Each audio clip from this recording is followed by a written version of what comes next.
Hey gentlefolk, my name is Malte Krug. Welcome back to another episode of All About Keys.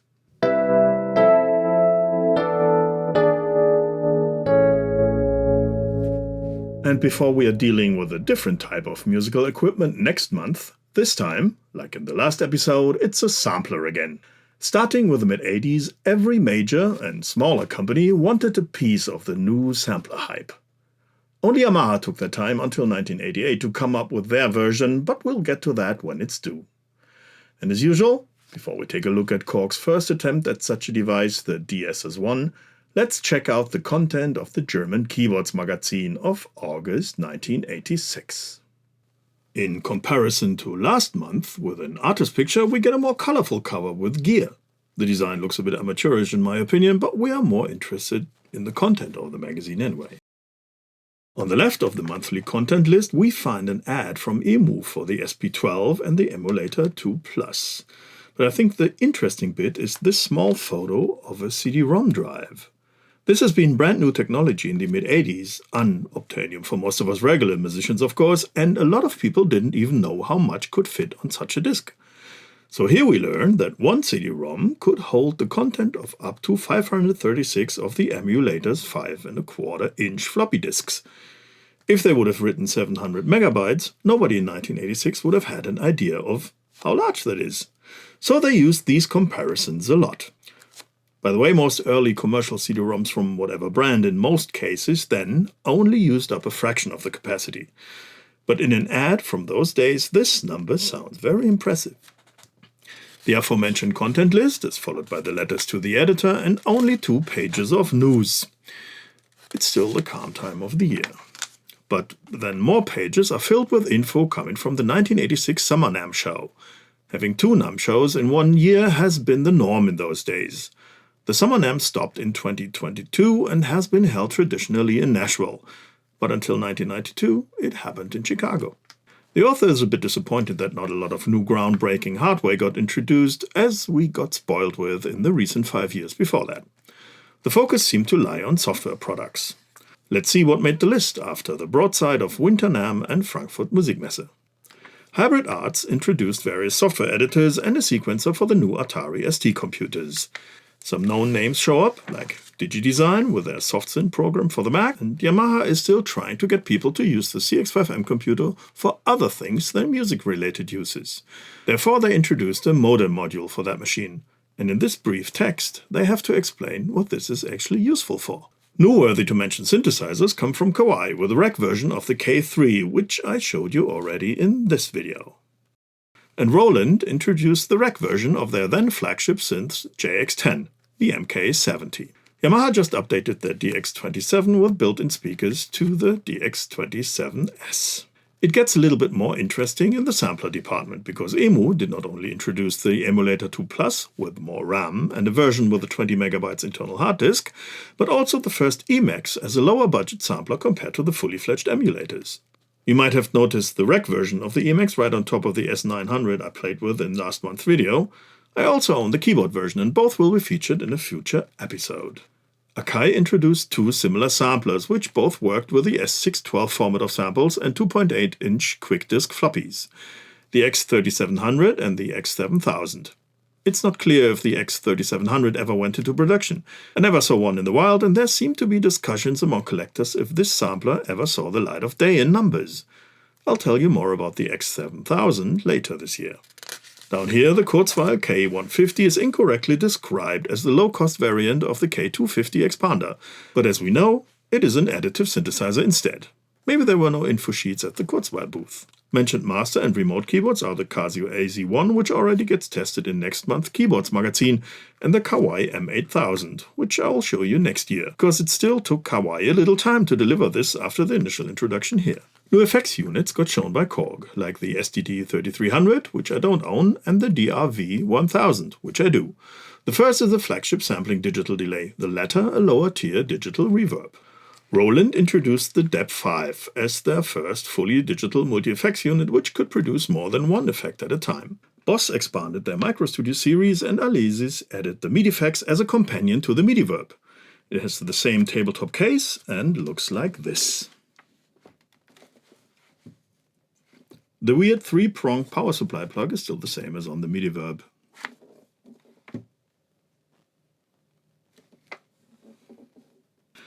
Drum computers were still a thing and not made extinct by samplers and sequencers yet, so Korg introduced the DDD1, which will be the main act of the upcoming October episode.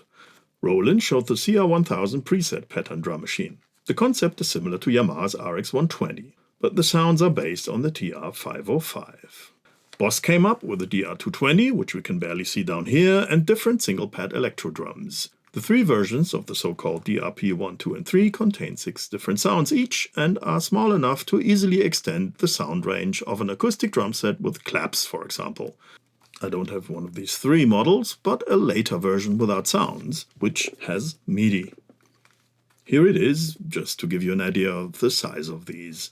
This one allows the connection of 3 additional pads or drum triggers. Procter & Eggs made a suit plastered with MIDI drum pads, so the sound of whatever MIDI sound module you triggered depended on where you hit yourself. Stomping your feet, for example, resulted in a bass drum or the snare. That sounds like a funny curiosity. Unfortunately, I wasn't able to find a video or even a photo of this. Maybe one of you guys could help out. The artist interview of the month is with Stevie Winwood, and if you never heard of him, you missed out on a lot of good music. And it doesn't matter if it's his solo work or when he added his talent to other artists. This is the first of a series of Yamaha ads that looked like this. A double page with a screaming color and just a bit of info on the right. Yamaha brings color to music. More like this for varying products will follow in the next months. Only 1 page of soundbirds at this time, sounds made and sent in by readers for other readers to enjoy. And here is the next episode about digital sound generation with a focus on additive synthesis. The giveaway that month I wanted so much, but of course I didn't win it. But a few years later I bought an Oberheim Matrix 6R to complement my DX7 II and the D550, but I sold it again a little later and got a Matrix 1000 instead. My reasoning then was that I use SoundDiver for programming anyway and wouldn't need such a large front panel wasting rack space. Still should have kept it. The next few pages are filled with the table of all polyphonic synthesizers the market offered in 1986. The Yamaha PF70 is an electronic piano based on FM and not on samples. For a while these 2 types of e-pianos existed side by side on the market. Acoustic piano sounds, as we all know, are not the strongest suit of these FM instruments, so why get one when there are others with more realistic sample pianos? I don't know. The last Yamaha e-piano of the FM kind is, as far as I know, the PF2000 from 1988, which is basically a DX7 II with double the polyphony, 88 weighted keys and built-in speakers. I got one really cheap about 2 years ago. Although Akai hit the market hard with their samplers, they still were producing synthesizers, the AX73 being one of them. It's a 1 oscillator per voice concept plus filters and envelopes. A chorus got added for beefing up the sounds. The only special feature is the possibility of hooking the signal of an Akai sampler into the AX73's signal path with a special multi-pin cable. I mentioned this functionality in my S900 video, but never owned an Akai synthesizer, so I could never test this. The Italian company Kruma not only made the bit synthesizers, like the Bit.01 I showed you in this video, but also a sophisticated MIDI master keyboard, which got released too late for the master keyboard comparison feature a few magazine issues back. I never tripped over one of these, but I wouldn't mind owning one. Some features set it apart from the competitors. It even contains a MIDI sequencer and can not only sync to MIDI, but also to DIN sync and tape. The author doesn't like the keypad, which he considers as important as all the other functions, and that influences his opinion of this master keyboard negatively. The workshop section starts with the MIDI practice and the first part about MIDI channel data. In the piano workshop we get shown some George Duke-inspired piano riffs. Jazz Harmonic explains the modes that get formed from stacked thirds chords, and which notes of the scales might only be appropriate as passing notes in a melody. In the 4th home recording workshop about recording techniques, we learn how to record a bass guitar and how to deal with a recorded signal using compressors and effects. Also 2 ways of recording keyboards are mentioned. First, connecting the outputs directly into the mixing desk, and second, playing the keyboard through an amp and a microphone, of course. How to put microphones around a Leslie cabinet gets its own chapter. Last but not least, there are tips about how to properly record acoustic pianos. The drum computer workshop features all drum patterns of a Whitney Houston song. And as usual, the flea market closes the magazine. But let's flip back to the instrument of the month, the second sampler from Japan in this series. the Korg DSS1. But is it only a sampler or even something more? Let's see. Before I say anything else, listen to this.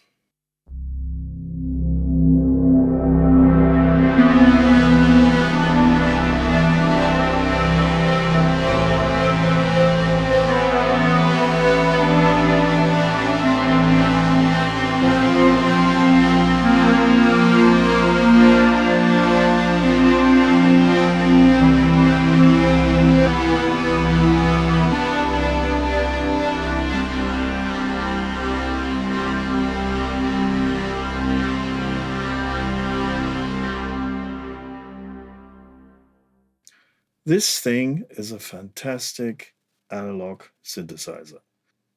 Half of it is.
Welcome to Forbidden Planet.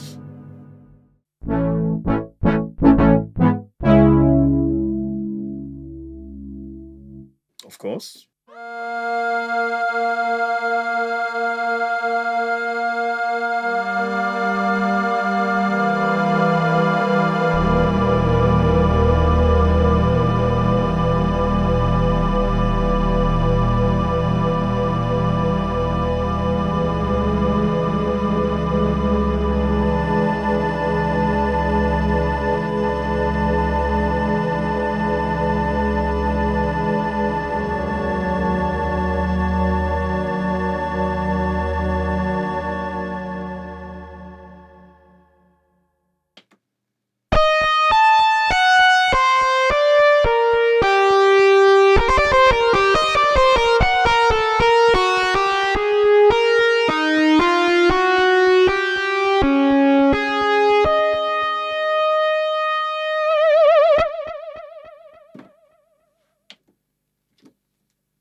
In my opinion, this thing can stand its ground competing with all the big analogs of the day. So we already know it's a fantastic analog sounding synthesizer. And now I'm going to check out what the sample side of things is actually sounding like. As you can see, the DSS1 is a large beast and it needs all the room inside to fit all the electronics that are in there. This made it difficult to produce fast in the day, and that got mirrored in its original price of $3,000 of $1986. This is a higher price than you would have to pay for some of the competitors' 12-bit samplers like the Prophet 2000 I already made 2 videos about. Some width gets added due to the fact that the disk drive is in between the keypad and the joystick that Korg is using as their alternative for the usual wheels. I prefer the wheels though, because the modulation wheel can be turned to any position and be left alone without returning to the 0 position. The joystick will always return to the middle position when you let it go. Korg loves this joystick controller and built it in most Korg keyboards since the 80s. The only exception I can think of is the WaveStation, which sports 2 wheels. But back to the DSS1. The upper half of the front looks relatively deserted, and all knobs and the display are positioned on the lower half above the keyboard, together with a list of the functions of the various modes. The keypad is dynamic and aftertouch responsive, by the way. On the back we can find the MIDI trio, stereo audio outs, and a single audio input. It's a mono sampler nonetheless. 2 pedal switches can be connected, one for the sustain function and the other one for selecting the next program upwards when you don't have any hands-free for switching. You can see the basic sound structure in this graphic. If you just move from the oscillator level downwards, this might look familiar to a Korg DSS1 user, or everybody who watched my video about it. Korg not only added a second programmable digital delay at the end, but farther up at the start of the DSS1 sound engine path, it is far more flexible concerning what waveforms the oscillators can produce. Instead of just static ones burned into ROM, its waveforms can be complex samples or single-cycle waveforms created in 2 different ways, and I will show you all methods on the machine in a moment, after we got the technobabble behind us. A regular DSS1 from 1986 can hold up to 16 of these waveforms at the same time, which puts it on the same level as the Mirage and the Prophet 2000 we already checked out. But we don't need to worry about the dreaded maps of the latter or divided RAM banks. One long sample can use up all of the memory. The next level up, that in other samplers would be called a multisample, is called a multi-sound here, because the different types of waveforms can be mixed and used side by side or layered. Like the Mirage, the DSS1 uses a 2-oscillator architecture. Up to 16 multi-sounds can be held in memory, and each can contain any combination of up to 16 of those samples or generated waveforms. Each of the 2 oscillators can play 1 multi-sound, so layered sounds or velocity switches are easy, and I will show you that in a sec. To have these multi-sound combinations in a playable manner on the keyboard with a definition, what controller does what, etc., they are put into so-called programs, of which 32 can be held in memory. These programs are comparable to the Mirage's programs or the Prophet's presets, which also use the same samples but different play parameters. The entire memory content of the DSS1 Korg calls a system, and 4 of those can be saved on a floppy. Okay, I know that has been a broadside of tech info and we're almost done. All the numbers I just told you are valid only for a regular DSS1 from 40 years ago. But this unit got pimped with a Straylight Engineering expansion, which adds a lot more RAM and other nice functions I will show you when we get to them. When I purchased the expansion for mine, I was fortunate enough that Tom Virostek, the expansion's creator, delivered it to me in exchange for some concert tickets of a gig I was working on in LA at that point. I paid him the regular price in cash, but didn't need to bother with expensive postage to Europe from the US. Thanks again, Tom. So what are the changes? Basically, you get more of everything, and everything works faster. A new CPU on a new motherboard and faster memory management. 16 megawords of RAM compared to the meager 256 kilowords of the original, although a single sample cannot exceed the 256 kilowords of the original memory. That is still 8 seconds maximum length at a sampling rate of 32 kHz for each sample. The number for samples in memory is increased to 64, and all 4 systems of a floppy can be loaded at the same time. While being at it, I changed the display to an LED version, and the floppy drive now also contains a reader for various card formats while maintaining the floppy functionality, and due to using FAT32 can be used with any card reader connected to your PC. And that makes it easy to save backups of your sounds. The file format for samples when saved on this is WAV, by the way. But enough of the talking, let's get hands-on again with the DSS1. I already played you some sounds, but we didn't hear typical sampler sounds yet that everybody in those days was after. I will play some of those, like piano and so on, and then I will show you how to actually sample and come up with those digitally created waveforms. Depending on the final length of this video, I might make a little song with this beast, because one thing you might have already noticed, I think that it sounds fantastic. So to load anything from any media, in this case my card, you have to go to System, because we want to fill the whole memory, and it's called Get System, parameter number 1. You select the parameter. In this case, we can choose between the floppy and the other drive, my card, and then we hit enter. We get to see the directory, and I made me a note. In this acoustic piano folder is a system with 64 sounds, and I wanted to show you a piano first. And this is a piano which uses only the original amount of memory of an original DSS1. So this is something that could be loaded into any DSS1 you can find on the used market. Let's see.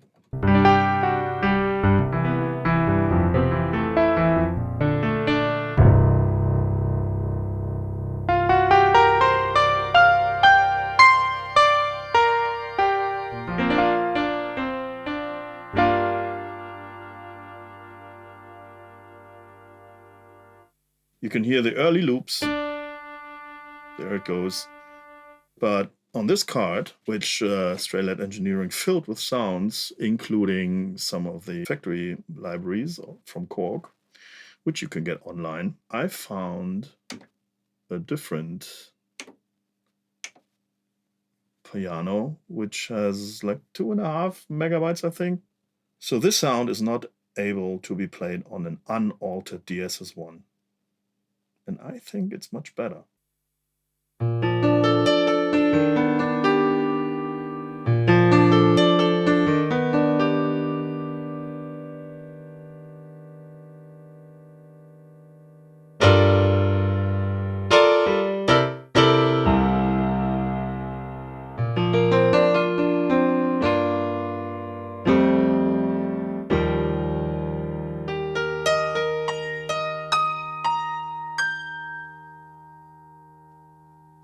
The loops are better, and they start later. Somebody knew how to program proper envelopes.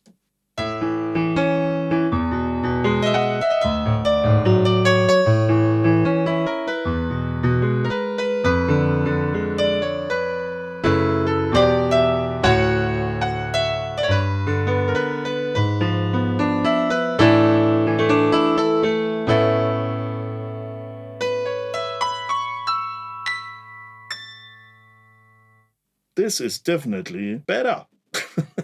I wouldn't mind playing this on a gig, actually.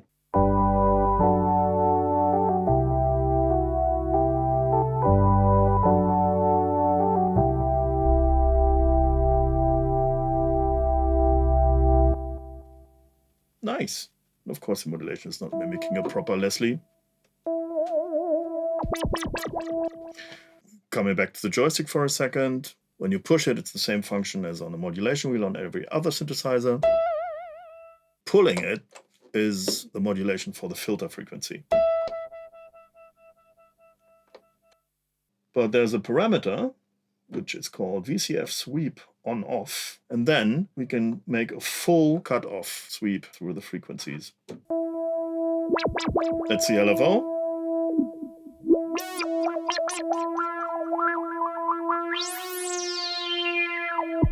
And that's us.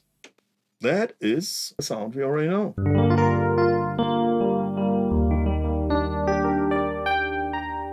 Of course, we need a DX7 piano in 1986.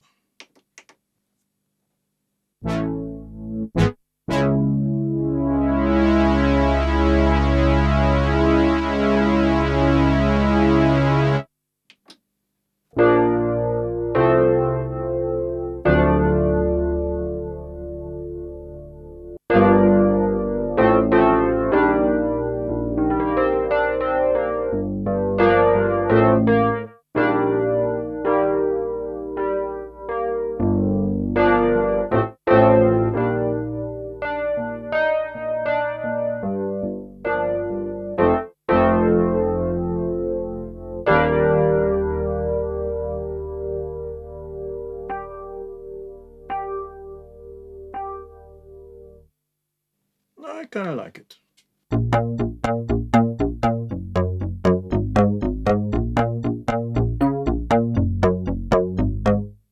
Very 80s.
Unfortunately, I'm not able to play some proper gamelan patterns, but I like the sound. You will hear that in the mix.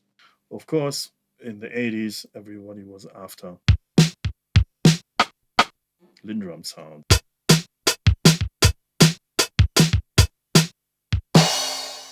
Very loud hi-hats.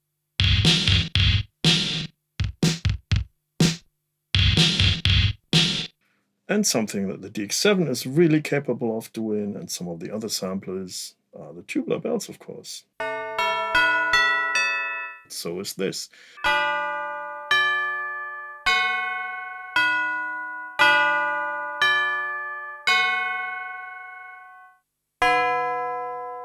This is definitely the doorbell quality everybody wants from it.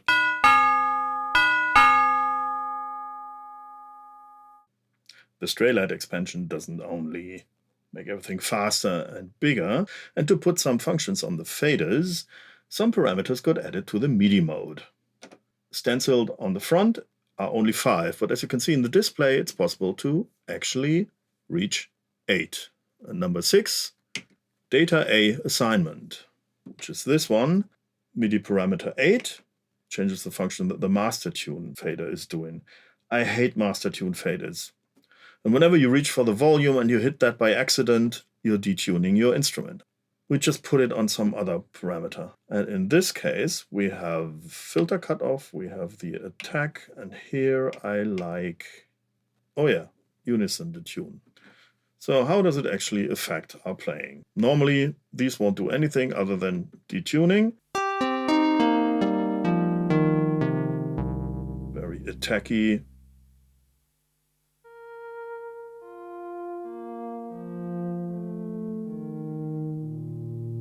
Slowing the attack. This could also be, of course, filter envelope. Speaking of the filter, I got the cutoff frequency on this fader, as it's shown in the display. Problem is, this isn't updating in real time. Only internal modulations can do that, like the LFO.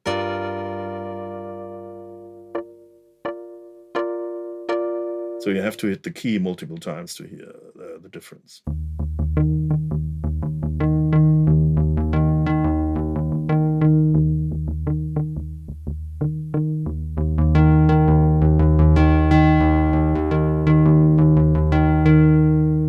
What does that remind me of? What did we put on here? Unison detune.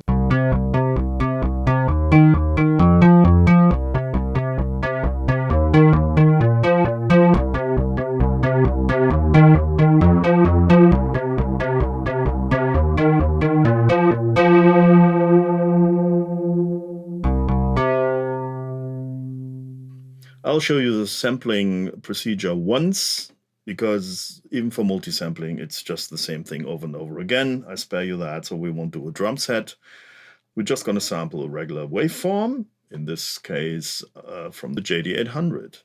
And here you can see the 4 sample frequencies, We're going to use 32 kilohertz, which is totally enough for a basic waveform. It's going to be the fat saw from the JD800. Select total time, 4 seconds or 8 seconds.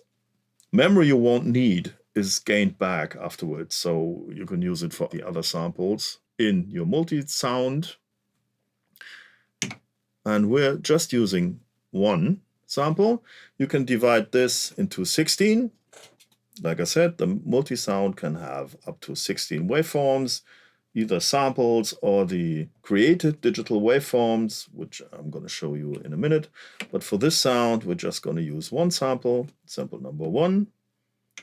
Auto key assign, no, we don't want to. This helps you to spread the samples or waveforms over the keyboard and prepares the multi-sound to have the key windows already set. But we want to do that manually, because I want to have the root key on C5 and the top at C6, which is this one. So the upper octave will be silent, but that's okay for our sound. TR means the waveform is transposable. I can switch that to non-transposable, which might be helpful for some drum sounds later in the procedure. There we go. Select 0 to 5, which means this list of parameters, and we want to check the levels, of course. That looks a bit silent, so let's put more gain onto this. And attenuation brings the level below the overload indicators, which are the solid blocks here. I actually would prefer to change the volume on the source, but I connected the JD800 directly and it's already running on full volume, so we have to use the internal preamp, which is fine.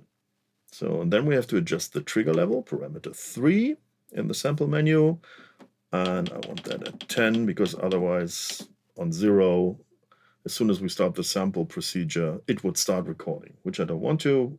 F0. Here we can control in multi-sound 1, sample 1 gets recorded with 32 kilohertz and C5 is the root key. And now it's ready to record. In comparison to the Prophet 2000, I didn't need a mixing desk to actually hear the source because the Korg DSS1 feeds the signal through to the outputs, so we can hear what I'm doing. Let's hit the key on the JD800.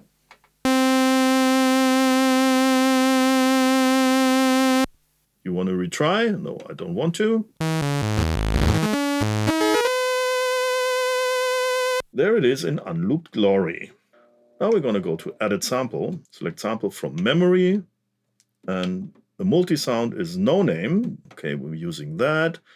Select number 1, it doesn't have a name yet, and we're using it.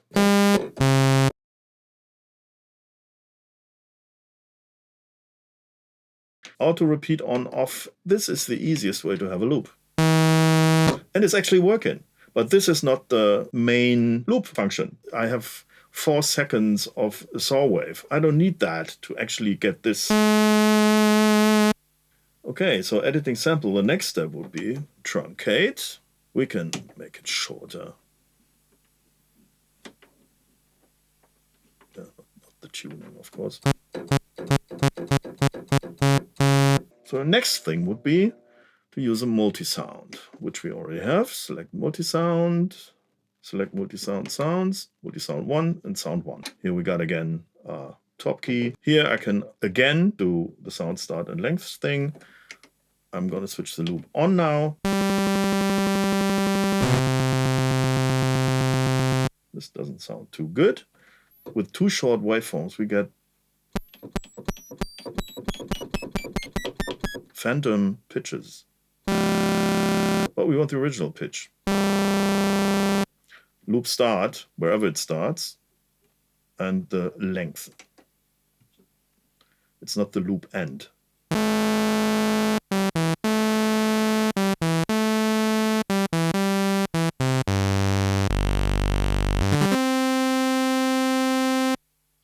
There's also the possibility of doing a crossfade loop, or the loop is going back and forth. For some material that's easier. Again, this is just a basic waveform. Looping is really easy.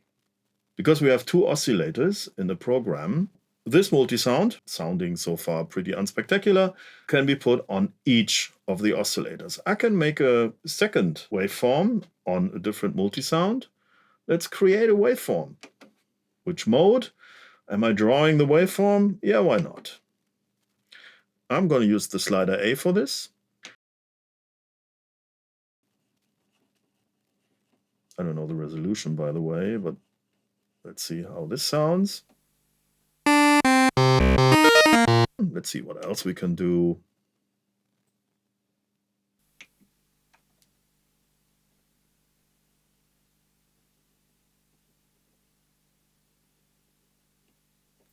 So what do we got now?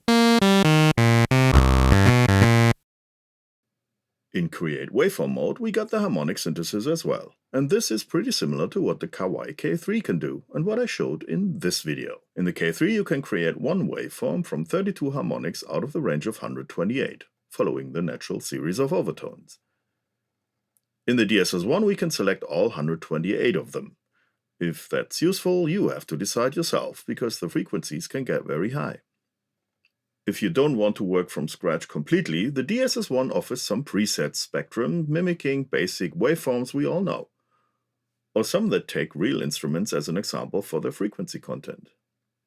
When we start from scratch, we can go through all the 128 harmonics and dial in each level, which does not only sound tedious, it is, but that is how additive synthesis works. Luckily, we don't have to deal with individual envelopes for each of the harmonics, because then the number of parameters would be in the thousands. So with this method, we are only creating static one-cycle waveforms, like with the aforementioned K3. We won't get any feedback of the finished waveform while we are doing all this fader fiddling until we get the result calculated. Now it's calculating, and the result sounds like this,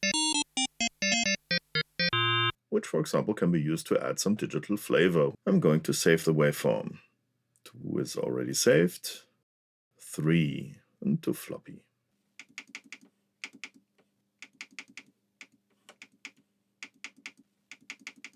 In memory now we have 3 bricks to build sounds of. If we go to the program parameters, we can combine them. Beginning with oscillator 1 parameter 12. Which multi-sound is it playing? On oscillator 1 we can hear the JD800 saw. If we're not changing anything, on oscillator 2 we get the same. But at the moment we don't hear oscillator 2 because the mix ratio is 100% to oscillator 1. If we change that to 50-50, but let's put this in a different octave. Back to the mix ratio. Now the oscillators are an octave apart.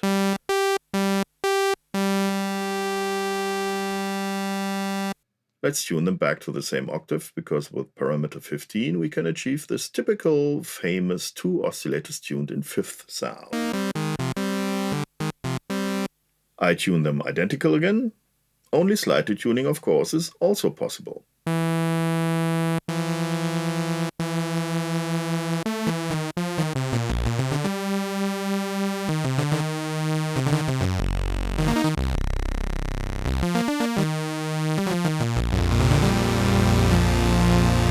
This is not too different to how it works inside the DW8000, but we have a lot bigger variety of waveforms to choose from. This is not too bad, and that has nothing to do with unison. That can be done in addition. Still boring. So what do we do now? Maybe this. Auto bend. So how far away does the pitch curve of the second oscillator start? And how fast is it?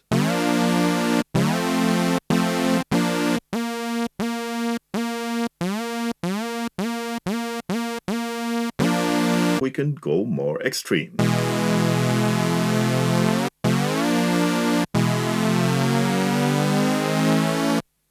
Back to subtle, so we have just some dissonance in the attack. This can be helpful to achieve more realistic brass sounds. Parameter 17 takes care of what the LFOs are doing. Korg calls them modulation generators for whatever reason.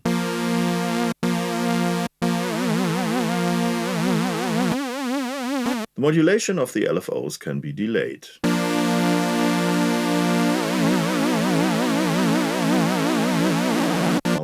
back so we can hear them immediately.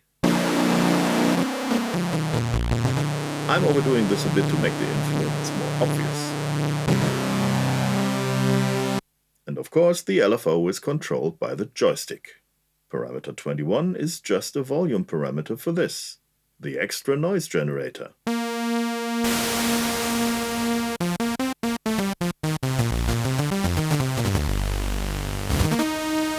Good. Now for the more interesting bits. The analog filters, one per voice, can be 24 dB or 12 dB. And the filter envelope's polarity can be switched from positive to negative. Unless we reduce the cutoff frequency, we won't hear any changes in sound by the filter.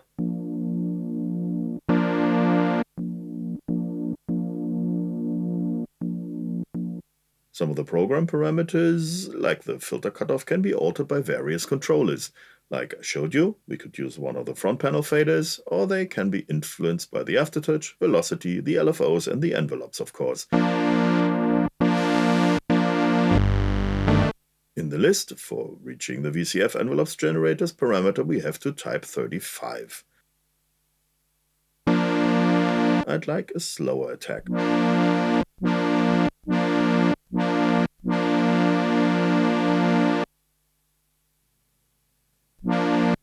I don't want to have the filter close too fast after I lift the keys. That's why I add release time.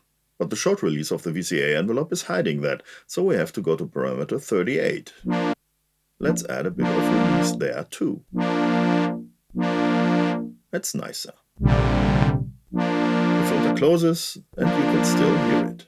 Back to the filter envelope, parameter 35. The DSS1's envelopes are no regular ADSRs. Two more parameters got added, called breakpoint and slope. Or we use the velocity to change the filter envelope. Which means the harder I hit, the faster the attack is. I like that. That can also be done for the VCA, of course, and I also want the cutoff being influenced.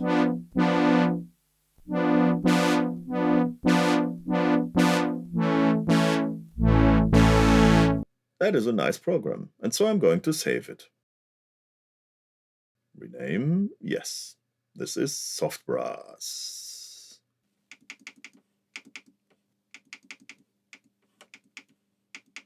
Soft Brass, enter. Write to program number 1, yes, write in memory.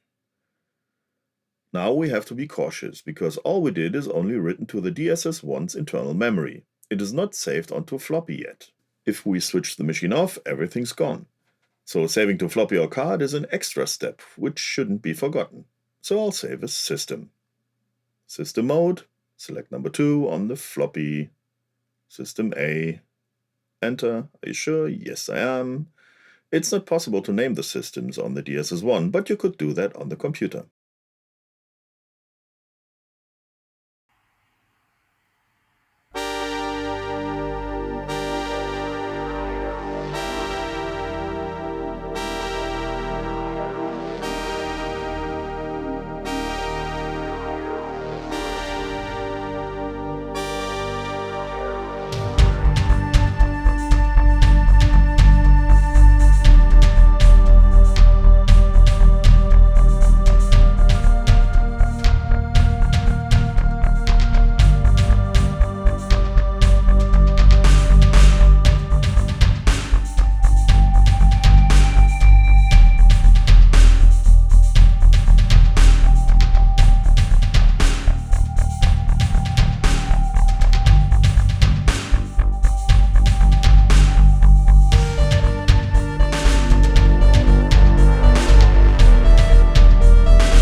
hope you got a tiny insight to why I consider the DSS1 as one of my favorite synthesizers.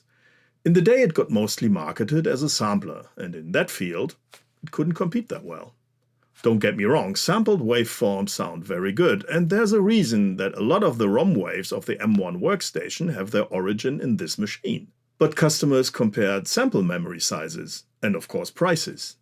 Both no indicators for how good a machine could sound, but analog sounds were not very fashionable then. Together with the Kawai K3 and the Ensoniq ESQ1, I would also put it in the same group of the hybrid digital analog synthesizers that I already talked a lot about on this channel. Korg just followed a completely different route for the concept of this instrument in comparison to what Akai did with the S900. The S900 has triple the RAM, and it can be used to make all the fashionable sounds an analog synthesizer in the day couldn't produce. But as a synthesizer, it is limited. The DSS1 is a formidable synthesizer that happens to be able to use samples as well, and it really shines in this regard. Thanks again for watching. Please do all the YouTube click-in down below so you won't miss any of my upcoming videos and you help my channel to grow. See you again soon on All About Keys.